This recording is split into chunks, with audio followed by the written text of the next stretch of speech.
Well, hello then, Nick. Yeah, I knew something was up. Usually you're standing in the corner looking really fucking angry with me. But now you've got that smug grin. Rip that off your face, you look like a hippo. Well, I would, but since you weren't fazed by I can fix this, I figured I'd find you a better pasta. We're reviewing this now. Yeah, I know we were doing a co-review. I read the script too. Hell, I even co-wrote it with you. Look, I'm supposed to be the meta one. Okay, let's just do the actual intro. So I'm going to read one of the worst pastas I've ever seen in my life. You know, everyday activity. Okay, I'm drunk. Could you, tell me what the pasta we're doing today is again? It's a little pasta called FreePayneReview.ass, and that one. Can we do this when I'm not, alive anymore? I'll be happy to let you join Shrap in a dirt nap as soon as the review's done. Since we've tackled pastas still on the CP Wiki and pastas moved to the Troll Pasta Wiki, we might as well take a dip into the absolute worst of the popular creepypasta wikis, spin pasta. I like the part where you can post anything there and the mods will ban anyone who dares dislike something. So yeah, spin pasta ain't exactly a treasure trove of good. If it's a good spin pasta, it gets moved to the CP Wiki. If it's a bad spin pasta, it stays on spin pasta. Pasta starts with a guy in his underwear in a seedy apartment. Already I can relate. That'll go away fast. The guy had an 80s vintage telephone and he said it sucked. You know, some people would kill to have old stuff like that just laying around. Like literally murder another human being, pop pop. So this guy is really poor. Can't even afford Pop-Tarts poor. Duvie, what's the price of a box of Pop-Tarts? $3, about €2. Then why the fuck can he not afford it? I don't know, ask his $5 toaster. So he sees something on TV that catches his eye. How did he afford a TV? I don't know, man. In fact, how does he have a phone? In fact, how does he have a house? Anyway, he then reminisces about a commercial with a frog who had a penis singing Christmas carols. Ah, the good old days.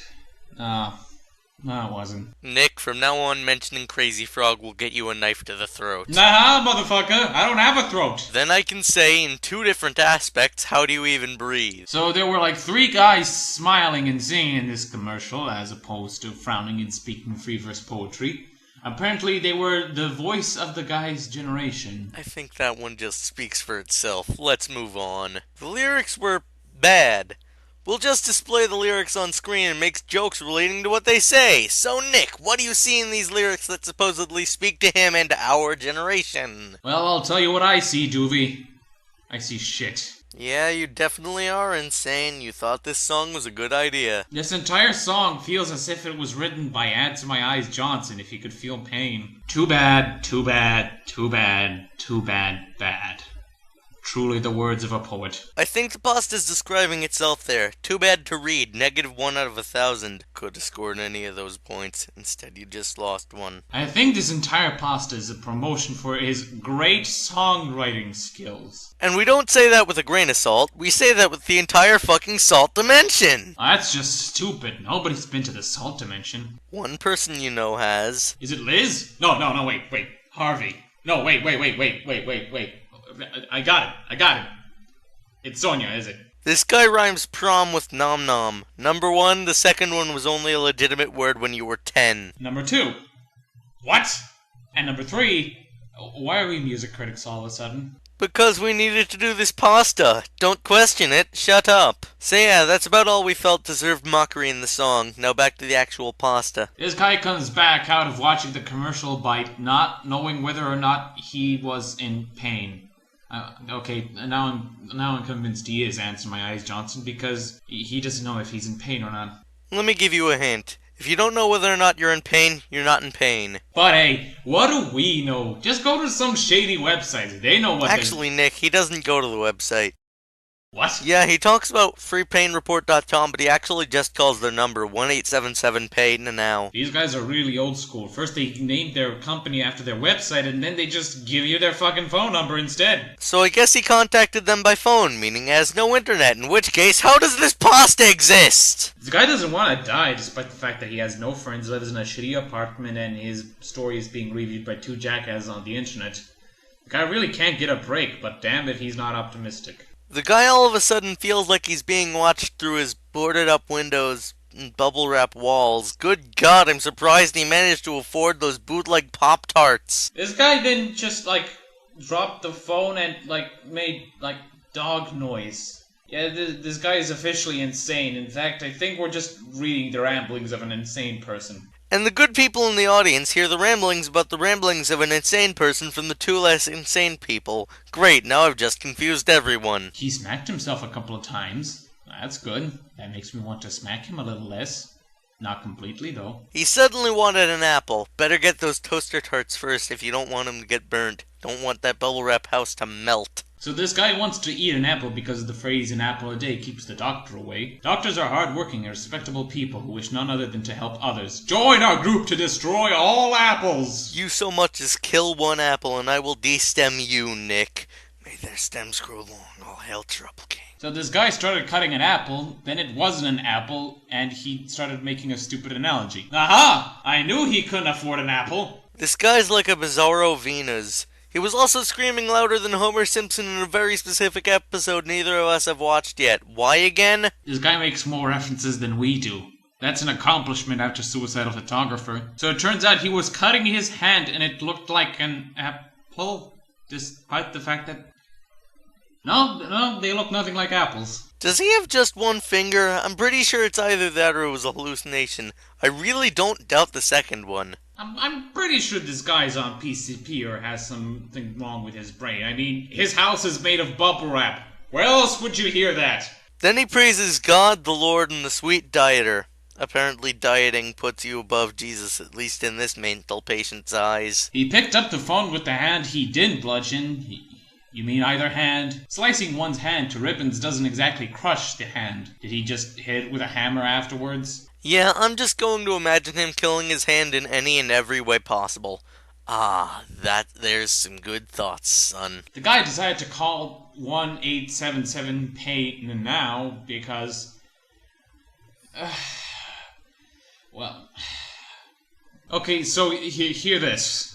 This guy didn't call 911 because it reminded him of 9/11. So he instead called this seedy number about singing random people. Happy called. He wanted his bullshit back. That is so forced that God could play bowling with the entire universe and use less force in this little sentence here. That fucking bad. So after that turn of a sentence, they start by asking if you're in pain.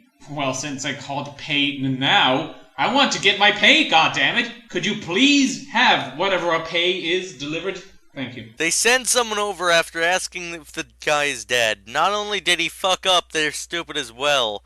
By God, the stupid universe theory is correct! We are science, Nick! We have successfully made it to the creepy science world. We are now approaching the Super Mario world. Good. I love that game. So apparently this is worse than that time he went to a My Bloody Valentine concert. Guy, that's not a band, that's a bad horror movie. Hell, Phyllis even reviewed it. Both versions, actually. Death is still a better option than watching it, though. Besides, we all want this guy dead, so all parties are happy. I don't want him dead, I want him tortured. Okay, scratch that. All important parties are happy. So he looked out his window through the curtain, even though his windows were boarded up and he had no curtains. A staple of spin pasta is not having any consistency whatsoever. A convertible pulled up, and it's the guys from the commercial wearing do-rags, gold chains, and equipped with boomboxes. Well, now you've done it. Young Venus's minions have come to take your money. They'll either leave or kill you once they find out how little you have, preferably the latter. The guy had boarded up windows and there was no other exit, so he just sat in the room as the guys came in and started to perform. Well, there, you see, Doovie, he's getting tortured like you wanted him to. Now we're all happy. My only wish was that I could be the one torturing him with your severed limbs. And now, for the second time, riffing the lyrics of their shitty song. Because we didn't have enough of those in the world. How did they know that this guy remembered Crazy Frog? Also, apparently, Crazy Frog is the epitome of good. And then they rhyme doom with witch's broom. Seriously, this guy should go right for, Family Guy. He'd fit right in with his non-sequiturs. These guys use the word fat unironically. When will this fucking thing be over? I'm glad they reused the best part of that last song. Also, what's the meter of this song anyway if they just keep singing too bad, too bad, too bad, too bad, bad? Is it just flat monotone? They spell out pain in both songs. I actually think that's a good thing because this guy probably doesn't know how to spell. Design is basically like something you'd find in Shrek is Love. Well, except for the fact that instead of blood it'd be like onion juice, I guess. And now for the ending. The guy dies. Okay, well, there's more to it than that. I guess we'll have to make a joke about it or two. Then the guy blatantly explains what the symbolism in the pasta is, despite the fact that it made no fucking sense within any context to anything. Also, if you're in an immediate medical emergency, stop caring about other people unless you can help them in your current state. Let me remind you that you were dirt poor. What, were you gonna send the starving children in Africa your food stamps? Look, if you focused on everyone else's pain in the world, you'd go insane. Actually, shit, is that how you went insane? Well, that was shit. So why did we do this again? I couldn't torture the protagonist, so I decided to torture you instead. Why? Because that Silence Corner joke really needs to fucking die. It's getting too goddamn old. I figured this would be a good way to kill it. Well, I hope you're happy. Now get back into the... Finish that sentence with Silence Corner and you'll find yourself missing a few body parts. Probably some less essential ones so you can bleed out instead of having organ failure. That's, oddly specific. Well, the pasta sucked, and I hope FreePayneReport.com gets bought by Google. Join me next time if I'm not dead. I won't be here next time, and I can't say for certain whether or not this dickbag will be either. Well, wait.